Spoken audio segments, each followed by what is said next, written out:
Quand tu reçois une proposition de contrat, il y a souvent un chiffre qui attire tout de suite ton attention, le salaire. Et si tu es en début de carrière, ce n'est pas facile de savoir si c'est correct, sous-évalué ou juste normal. Tu ne veux pas être naïf, mais tu ne veux pas non plus tout baser sur une comparaison floue.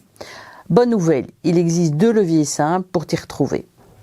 Premier levier, compare ce salaire à des données concrètes, pas à l'intuition.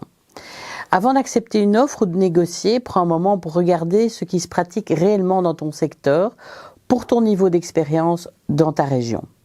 Tu peux utiliser des grilles de salaire, demander conseil à un ancien étudiant, une personne de ton réseau qui travaille dans ce secteur ou à un formateur de confiance.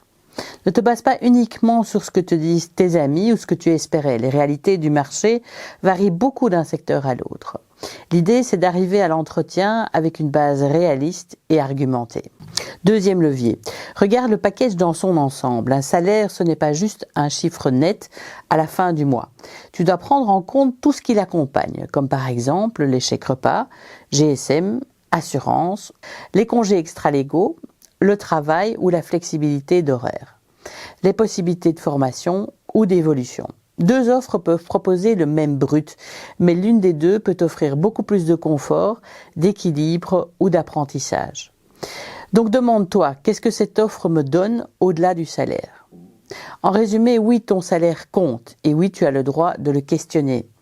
Mais pour savoir s'il est juste, base-toi sur des infos fiables et regarde l'ensemble de ce qu'on te propose. Et surtout, si tu ne sais pas, pose la question à ton entourage, à ton réseau, à un ancien collègue. Tu ne seras pas mal vu, tu seras juste mieux préparé.